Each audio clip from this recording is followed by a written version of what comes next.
Class 8 math की class है और अपने टॉपिक चल रहा था लीनियर ग्राफ, जिसके अंदर कल अपन ने लीनियर ग्राफ के कुछ इंट्रोडक्शन के बारे में अपन पढ़ा था, क्या यूजेस होते हैं उसके बारे में अपन पढ़ा था, और उसके अलावा कुछ उसके जो फैक्टर्स वगैरह थे उसके बारे में अपन ने पढ़ा था, जिसके अंदर आपके था coordinate axis, origin, coordinate graph और क्वाड्रेंट, इसके बारे में अपन ने पढ़ा था।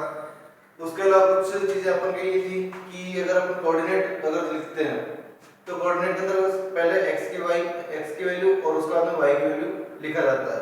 जैसे अगर अपन देखते हैं कि यहाँ पे लिखा जाता है जैसे 3 और जैसे यहाँ पे लिख दिया जाता है 4, ये कोऑर्डिनेट है समझ लो किसी पॉइंट का।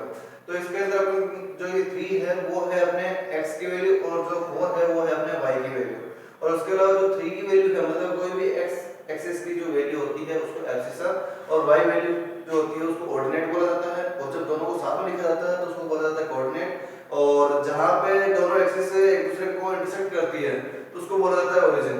तो ये कुछ चीजें जो है वो आपको ध्यान रखनी है। उसके अलावा अगर हम देखते हैं कि जो अपने ग्राफ पेपर होता है उसके बीच में अपन जो एक्सिस बनाते हैं इसके x और y, जैसे यहाँ पे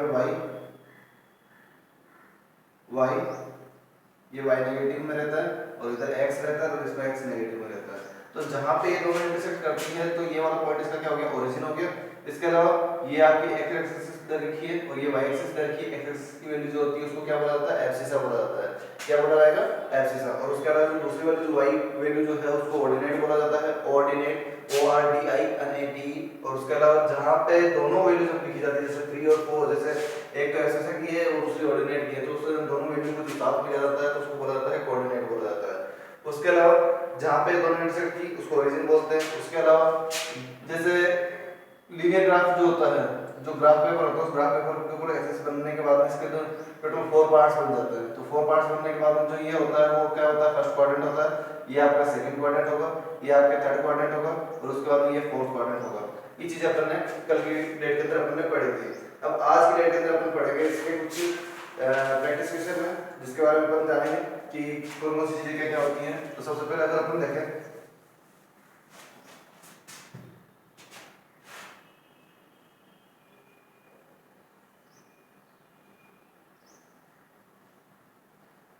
प्रैक्टिस क्वेश्चन, सबसे पहले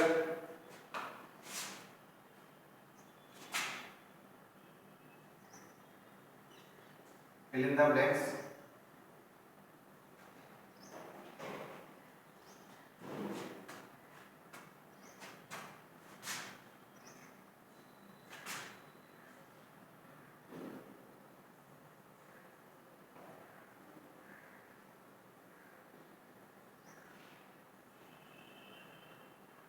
by thus seeing the linear graph, fill in the blanks, blank को फिल करना है। और लीनियर ग्राफ को देखते हुए तो अपने कुछ एक लीनियर ग्राफ दरकार है उसको पहले अपन बना लेते हैं।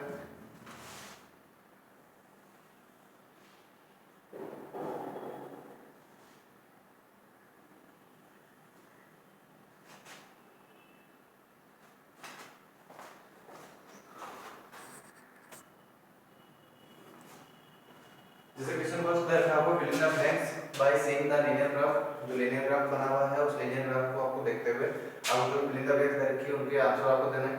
जैसे सबसे पहले आपको रखा है distance from x axis of a point m is unit, कि m वाला जो पॉइंट है वो x एक्सिस से कितना कितना यूनिट दूर है। तो m वाला पॉइंट और x एक्सिस कौन सी है, जैसे ये तो है आपके y और ये है आपकी x, ठीक है। तो जो m वाला पॉइंट है वो x एक्सिस से कितना दूर है, तो m वाला पॉइंट ये है और x ये वाली है, तो कितना दूर है ये आपको ये चीज आपको ध्यान देनी है। तो इसके अंदर आपको अगर अपन देखेंगे कि जो x एक्सिस से डिस्टेंस पूछी है तो x एक्सिस ये वाली है और इससे अगर अपन डिस्टेंस देखें ये वाली है, मतलब m वाला पॉइंट ये रहा और यहाँ से डिस्टेंस अगर अपन को पूछी है तो अपन उनकी कितनी डिस्टेंस होगी, अगर अपन इसकी डिस्टेंस अगर एक्सिस की देखेंगे तो ये वाली डिस्टेंस अपन को लेनी पड़ेगी, क्योंकि जो m वो है वो 3 के सामने है और 3 के हिसाब से अगर देखें तो 1 2 और 3 यूनिट हो गए, तो यहाँ पे क्या लिखेंगे अपन 3 यूनिट। समझ में आई बात। ये चीज देखनी है आपको कि जो m वाले जो पॉइंट है वो 3 से कितना दूर है, तो 3 से कितना दूर मतलब जितना ऊपर चढ़ेगा उतना ही यूनिट डिस्टेंस होगी। तो अपन देखेंगे यहाँ पे जैसे है 1, इस पे 2, उसके बाद में है तो 3। तो जैसे यहाँ पे दिख रहा है आपको, जैसे ये 1 है, ये 2 और ये 3 है, जैसे अगर मिला है तो जैसे ये 1, ये 2 और ये यहाँ पे कितने नंबर पे आ गया, 3 नंबर पे आ गया। तो कितनी डिस्टेंस होगी इसकी, 3 पे। तो इस वजह से अपन निकाल लिया 3 यूनिट। इसी तरीके से अगर देखें तो distance from y axis of a point n is, तो n वाला पॉइंट जो है वो देखेंगे अपन y एक्सिस का पूछा है, तो y एक्सिस से ये खड़ी वाली, इसके अंदर अगर अपन देखें तो ये वाली डिस्टेंस पूछी इसने। इस डिस्टेंस के अंदर अगर देखें तो 1, 2 और 3, मतलब कि -3 की डिस्टेंस जो है वो इसके अंदर क्या क्या मतलब 3 डिस्टेंस तो है, लेकिन कौन से के अंदर है, माइनस में है, तो अपन क्या लिखेंगे यहाँ पे -3 यूनिट। -3 यूनिट इसका क्या हो गया, आंसर हो गया। समझ आई बात? वापस देखेंगे अपन एक बार, distance from x axis of a point m is 3 unit, मतलब m वाला जो पॉइंट है वो x एक्सिस से 3 यूनिट डिस्टेंस पे, मतलब ये 1, ये 2 और यहाँ पे 3, ये दिख रहा है आपको। और इसी तरीके से अगर अपन देखेंगे तो सेकंड वाला पॉइंट जो है वो n वाला जो पॉइंट है वो y एक्सिस से कितना दूर है, तो n वाला पॉइंट है जो y एक्सिस से डिस्टेंस पूछी, तो y डिस्टेंस कितनी होगी, 1, 2 और 3, तो यहाँ पे भी कितना हो गया 3, तो यहाँ पे 3 है, लेकिन इसमें है -3 में है, तो -3 लिख दिया यहाँ पे। इसी के बाद अगर देखें तो point T is plotted on quadrant, मतलब पॉइंट जो T है वो कौन से क्वाड्रेंट में है, तो अपन ने देखा था ये फर्स्ट क्वाड्रेंट होता है, ये अपना सेकंड क्वाड्रेंट होता है, ये अपना थर्ड क्वाड्रेंट होता है, और ये अपना कौन सा क्वाड्रेंट होता है, फोर्थ होता है। तो इस वजह से T कौन से क्वाड्रेंट में आ गया, फोर्थ में आ गया, तो यहाँ पे अपन क्या लिख देंगे, फोर्थ क्वाड्रेंट। ठीक है, इस तरीके से आपको करना है। उसके बाद last, distance from x axis of a point T is unit, T वाले पॉइंट के बारे में पूछ रहा है, और distance from x axis D के रखिए, इसके अंदर अगर अपन देखें तो इसके बारे में पूछा है। तो अगर इसकी डिस्टेंस देखें तो कितना है, 1, 2, 3 और 4 नंबर पर डिस्टेंस आई है, और वो भी किसके अंदर आई है, -4 में आई है, तो यहाँ पे क्या लिख देंगे अपन, -4 यूनिट। ठीक है, तो इस तरीके से आपको इनके आंसर देने हैं। समझ में आ गया होगा?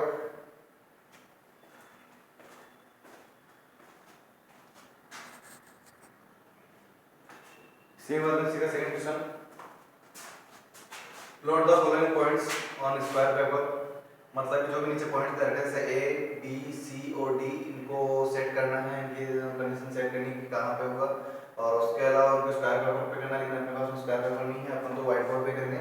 तो ये जो चीज़ है वो किस तरीके से करते हैं वो देखेंगे। सबसे पहले से अगर अपन को दे रखा है जैसे ए वाला पॉइंट दे रखा है 1 और 1 पे दे रखा है, तो 1 और 1 जो दोनों ही है वो दोनों अपने कौन सी यूनिट दे रखी है, पॉजिटिव यूनिट दे रखी है, दोनों प्लस के अंदर है। और उसके अलावा अपन देखते हैं कि यहाँ पे 2 यूनिट दे रखी है, फर्स्ट और सेकेंड, फर्स्ट दोनों ही 1 और 2, 1 और 1 दे रखा है।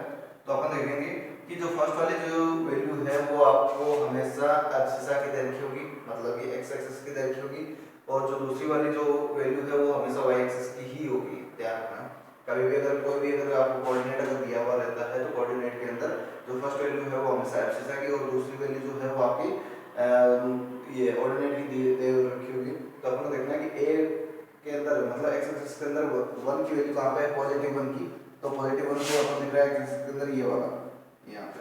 उसके अलावा अपन देखें तो y कोऑर्डिनेट के अंदर अपन को प्लस का, और तो y एक्सिस के अंदर अपन को 1 की वैल्यू जो है वो अपन को यहाँ पे दिख रही है।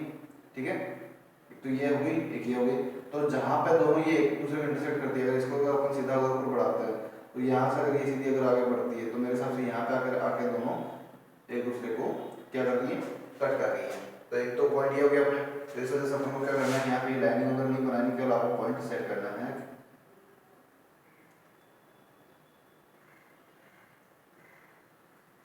ठीक है, तो कुल मिला के आपको जैसे 1 1 के बारे में कहते हैं तो 1 एक्सिस का और पॉजिटिव होना, तो 1 एक्सिस है इसका पर 1 पॉजिटिव कौन सा ये वाली जगह है, और इसी तरीके से y एक्सिस में 1 जो पॉजिटिव कौन सा है ये वाला है।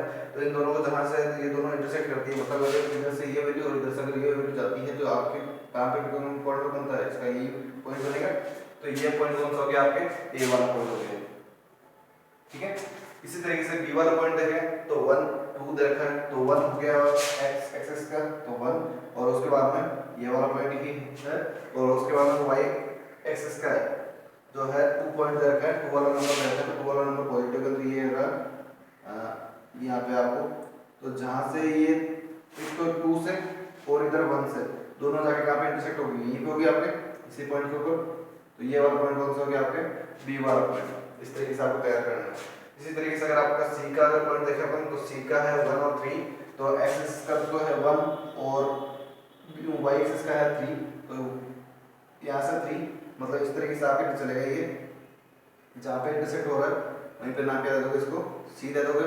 और इसी तरीके से आपका जो डी वाला देखा 1 4 देखा है वो 1 तो हो गया एक्स एक्सिस का और वाई एक्सिस का हो गया 4, तो ये जहाँ आपके दोनों कहाँ इंटरसेक्ट हो रही है यहाँ पे हो रही है इस तरीके से। अब क्या करना है, इनको एक लीनियर ग्राफ अपन तैयार करना है, इनके बीच में लाइन बनानी है, मतलब इन सारे पॉइंट्स को मिलाते हुए, तो इन सारे पॉइंट्स को मिलाते हुए इस तरीके से ये लाइन बना देनी है आपको। तो ये इसका आंसर हो गया, ठीक है। इस तरीके से ये चीज तैयार करनी है। इसी के बाद में आपको इसी का सेकंड पॉइंट मतलब सेकंड क्वेश्चन जो है वो आपको दे रखा है, जैसे ई दे रखा है आपको 2 6 के लिए, उसके बाद आपको 2 दे रखा है 5 5 के लिए, y दे रखा है आपको 5 3 के लिए, और z दे रखा है आपको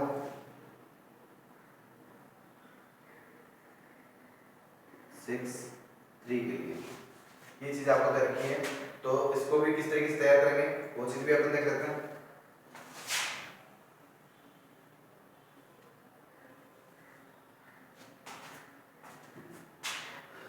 P वाला पॉइंट है वो 2 6 पे है, तो 2 x की वैल्यू है और y 6 जो है y की वैल्यू है, तो 2 x की वैल्यू और y 6 की वैल्यू। अब अपने पास में अगर y के अंदर 6 की वैल्यू नहीं है, इसको थोड़ा ऊपर और बढ़ा दो,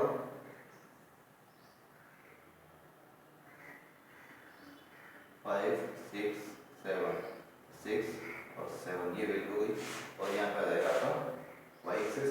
और इसी तरीके से अगर अपन को देखें तो जैसे p वाला वैल्यू p की वैल्यू जो है वो 2 x एक्सिस पे और 6 है जो y पे, तो 2 तो भी इधर और 6 हो गया यहाँ पे, तो जहाँ पे दोनों का इंटरसेक्ट करता है तो मतलब ये पॉइंट कौन सा हो गया, ये वाला पॉइंट हो गया, और इसको नाम दे देंगे अपन p, ठीक है। फिर उसके बाद अगर अपन देखें सेकंड नंबर q, तो q की वैल्यू है जो 5 5 तक की है, तो q की वैल्यू x से 5 और y से भी 5, तो जहाँ पे ये दोनों आके इंटरसेक्ट हो रही है तो मतलब कौन सा पॉइंट बन गया ये यहाँ पे, और इसको नाम दे देंगे अपन q। इसके बाद अपन देखेंगे तो y है 5 3, तो 5 और 3 तो आके मिल रहा है मेरे हिसाब से यहाँ पे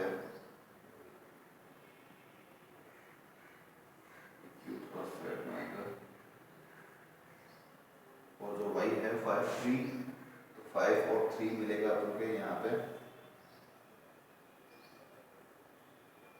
क्या नाम है इसका y।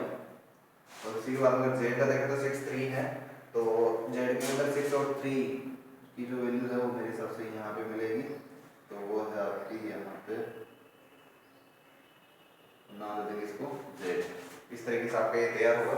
फिर अगर इन सारे पॉइंट्स को मिलाते हुए लाइन बनानी है तो क्या करेंगे अपन, जैसे इस तरीके से इसको बना दिया, फिर इससे ये मिल जाएगी और फिर इससे ये मिल जाएगी। इस तरीके से आपको इसके अंदर चेंज करना है, ये चीज आपको ध्यान देनी है, और इस तरीके से आप लीनियर ग्राफ तैयार करना है, ठीक है।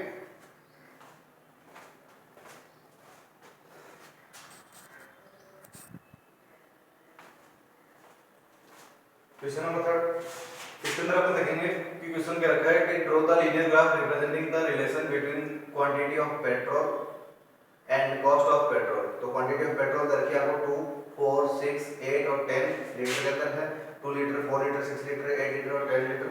और इसी तरीके से देखिए आपको कॉस्ट ऑफ पेट्रोल है जो है 163 20 480 640 और 800। इस तरीके से ये आपको वैल्यूज दे रखी है, तो इनको क्या करना है आपको लीनियर ग्राफ के अंदर मेंशन करना है और उनके बीच जो भी रिलेशन है वो बताना है। अब एक चीज ध्यान रखनी है इसके अंदर कि अधिकतर क्या होता है कि अपन जैसे इस टाइप का क्वेश्चन होता है तो अपन इस टाइप से पूरा भी बना सकते हैं, और जो नॉर्मली अगर अपने पास सारी वैल्यूज अगर अपने पॉजिटिव में अगर होती है, सारी वैल्यूज अगर अपने पास पॉजिटिव में है, तो अपन देखते हैं कि ये ऊपर वाली साइड में पॉजिटिव है, नीचे साइड में भी पॉजिटिव है, तो अपने देखते हैं कि अपन x एक्सिस और y एक्सिस के अंदर जो पॉजिटिव जो वैल्यूज है वो आपको या तो इस लाइन के अंदर दे रखी है और या फिर इसके अंदर दे रखी है, तो आपको ये और ये बनाने की कोई जरूरत नहीं है। तो जैसे अपन क्या करते हैं इसको रफ भी कर सकते हैं अपन, तो इसको अगर अपन ने रफ कर दिया इस तरीके से, तो जो ये वैल्यूज है वो कुछ इस तरीके से मेंशन होंगी, मतलब एल शेप के अंदर भी आप इसको वैल्यूज को सेट कर सकते हो। तो इस तरीके से अपन सेट करेंगे इस क्वेश्चन के अंदर। तो इसको एक बार रख कर रहा हूँ और फिर क्या होगा, ये वाली वैल्यूज ही बनाऊंगा क्या, x की पॉजिटिव और y की पॉजिटिव वाली। इसके अंदर अगर अपन देखें तो नॉर्मली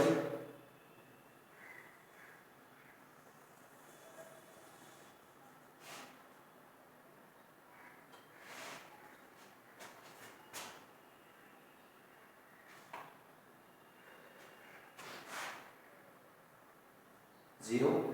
अब अगर अपन देखें तो quantity of petrol in litre, इनको मेंशन कर देंगे अपन एक्स एक्सिस पे और वाई एक्सिस पे अपन कर देंगे कॉस्ट ऑफ पेट्रोल को। तो सबसे पहले नीचे अपन कर देते हैं, जैसे जीरो यहाँ पे आ गया, 2 4 6 8 10 12, इस तरीके से इनकी वैल्यूज को अपन ने सेट कर दिए। अब क्वांटिटी ऑफ पेट्रोल जो है वो अपन कर देंगे यहाँ पे, जैसे 0 160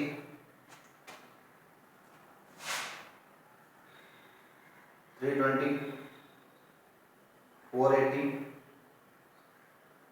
640, उसके बाद में 800। अब एक चीज और जरूर ध्यान देनी है आपको, जो भी इधर वैल्यू सेट करते हैं या फिर इधर नीचे साइड में जो वैल्यू सेट करते हो उसके पीछे जो डिस्टेंस है वो हमेशा इक्वल होना चाहिए। जैसे अगर अपन यहाँ पे देखें कि 0 2 4 6 8 10 12, इस तरीके से अगर अपन देखें तो 2 डिजिट का नंबर का डिस्टेंस दिख रही है कि जैसे 0 2 के अंदर कितना डिस्टेंस है, 2 का डिस्टेंस, इसी तरीके से 2 और 4 में भी कितने का डिस्टेंस है, 2 का है।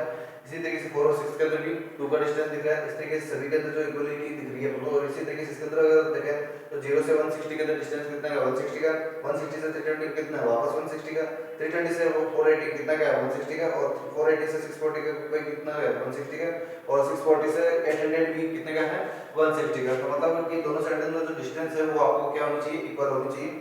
अब आती है बात कि इसके अंदर अपन को मेंशन करना है, तो सबसे पहले जो क्वांटिटी ऑफ पेट्रोल मतलब कि एक्स एक्सिस के लिए जो वैल्यू जो रखी हो 2 और इसके अंदर देखना आपको 160, इसके अंदर से 2 और इसके अंदर से 160 अगर अपन देखें तो अपना जो पॉइंट है वो कुछ यहाँ पे बनेगा, ठीक है। फिर उसके बाद अगर अपन देखें सेकंड नंबर कि 4 और 320, तो 4 और 320 का वैल्यू अपन को दिख रही है कुछ इस जगह पे, ठीक है। इसके बाद अगर अपन 6 नंबर पे देखें तो 480, तो 6 का 480, तो 6 और 480 अपन को मिलता है शायद यहाँ पे। उसके बाद अगर अपन देखें तो 8 नंबर का 640, तो 8 का अगर अपन को मिलता है 640, और 10 नंबर अगर देखें तो अपना है 800, 8 का है 10 सॉरी 8 का है अपने 640। इस तरीके से अपन ने इसको सेट कर दिया। और फिर क्या करेंगे अपन, इस जीरो वाले पॉइंट से मिलाते हुए अपन को क्या करना है, एक लाइनिंग बना देनी है आपको सारे पॉइंट्स को मिलाते हुए। इस तरीके से ये आपका कौन सा हो गया, लीनियर ग्राफ तैयार हो गया। अब एक मेन चीज और है इसके अंदर, आपको जो इसकी स्केल लिखनी है, स्केल आपको कुछ इस तरीके से लिखनी है आपको,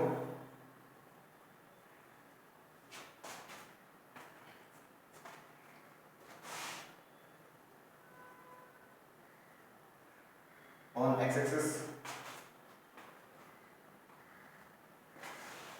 1 centimetre equal 2 litre, 1 centimetre equal 2 litre. कहाँ से आया वो चीज भी अभी देख लो कि जैसे एक्स एक्सिस ये दर की आपको, ये तो आपको दर की है एक्स और ये दर की आपको वाई, इस तरीके से दर का।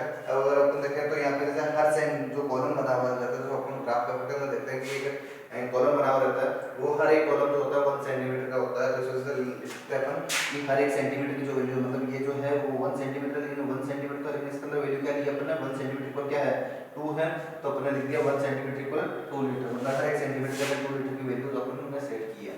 इसी तरीके से अगर अपन देखें तो y एक्सिस के अंदर on y axis 1 centimetre equal हर एक सेंटीमीटर कितनी है 160 का है, तो क्या किया अपन ने 160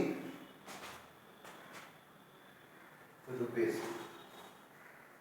कॉस्ट दे रखी है इधर, तो कॉस्ट के लिए क्या आएगा रुपीस ही आएगा। तो इस तरीके से अपन ने रुपीस को मेंशन किया है। तो इस तरीके से अगर आप करते हो तो ये क्वेश्चन थोड़ा कंप्लीट और राइट माना जाता है। तो इस तरीके से आपका पूरा क्वेश्चन सॉल्व करेगा।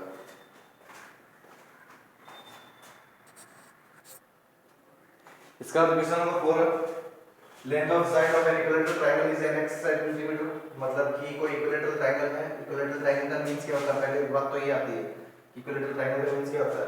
कुल मिला के ऐसा ट्रायंगल जिसकी तीनों साइड जो होती है इक्वल होती है तो उसको क्या बोलेंगे? अपन इक्विलेटरल ट्रायंगल बोलेंगे। जो कि अपन क्या माना है? 1 सेंटीमीटर माना है। फाइंड दियर पेरीमीटर, उसका पेरीमीटर निकाला है and draw the graph between length and perimeter. तो उसका जो ग्राफ तैयार करना है जिसके अंदर उसकी लेंथ ऑफ साइड और उसका जो पेरीमीटर है उसके बीच में कंपेयर करवाना है। तो सबसे पहले अगर अपन देखें कि इसकी टेबल तैयार करनी है,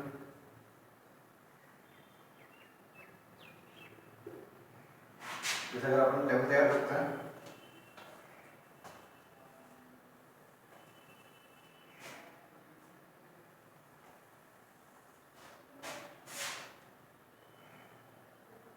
यहाँ पे आ जाएगी आपकी लेंथ ऑफ साइड, इधर जाएगा आपके पेरीमीटर। अब अगर अपन देखें कि लेंथ ऑफ साइड अगर अपन ने जैसे यहाँ पे 1 अगर लेते हैं 1 सेंटीमीटर, तो 1 सेंटीमीटर का साइड है तो उसका पेरीमीटर कितना हो गया? 3 सेंटीमीटर। समझ आया किस तरीके से? ये जैसे ट्रायंगल है, ट्रायंगल की 3 साइड होती हैं, 1 1 1 टोटल कितना हो गया? 3 हो गया। तो ये 3। इसी तरीके से अगर अपन देखें कि यहाँ पे अगर 2 सेंटीमीटर अगर अपन लेते हैं तो 2 2 और 2 तो 2 2 2 कितना हो गया? टोटल 6 सेंटीमीटर हो गया। तो इस तरीके से फिर आगे अगर अपन देखें कि अगर 3 सेंटीमीटर का मैं लेता हूँ तो 3 3 3 कितना हो गया? 9 सेंटीमीटर। और इसी तरीके से अगर मैं 4 सेंटीमीटर का लेता हूँ तो 4 सेंटीमीटर इक्वल 12 सेंटीमीटर। तो इस तरीके से आपको क्या करना है? एक टेबल तैयार करनी है और टेबल तैयार करने के बाद जो लीनियर ग्राफ जो है वो आपको तैयार करना है इसके अंदर एज ए होमवर्क। और ये चीज़ आपको तैयार करनी है, समझ में आ गया? और लेंथ ऑफ साइड और पेरीमीटर के हिसाब से आपको इसका रिलेशन बताना है लीनियर ग्राफ के हिसाब से। कल अपन ने जो लीनियर ग्राफ वाला चैप्टर स्टार्ट किया था उसके नोट्स वगैरह कल मैंने इसमें नहीं चढ़ाए थे, तो आज देख लो इसके अंदर जो भी अपन ने सबसे पहले इंट्रोडक्शन के बारे में पढ़ा था इसके बाद अंदर, फिर उसके बाद अपन ने some important factors of graphs के बारे में अपन ने पढ़ा था जिसके अंदर अपने कोऑर्डिनेट, ओरिजिन, कोऑर्डिनेट ग्राफ और क्वाड्रेंट के बारे में अपन ने पढ़ा था। उसके बाद में अपन ने एक जो टेबल देखी थी, जो टेबल दे रखी है आपको, और अभी ये जो क्वेश्चन नंबर फर्स्ट अपन ने किया था फिल इन द ब्लैंक्स वाला वो है, और उसका जो ग्राफ है वो आपके यहाँ पे बनाया हुआ है। उसके बाद में क्वेश्चन नंबर सेकंड जो है वो आपको यहाँ पे दे रखा है, और उसके बाद में क्वेश्चन नंबर आपको थर्ड जो है वो आपको दे रखा है जो कि मैंने अभी बना के बताया था इसके अंदर। और क्वेश्चन नंबर जो फोर्थ है जो कि अभी आपको मैंने दिया है, तो इसका जो भी ये क्वेश्चन है और उसका ये सॉल्यूशन जो आपकी बोर्ड के ऊपर बताया है, तो ये चीज़ दे रखी है। उसका जो ग्राफ है वो आपको तैयार करना है।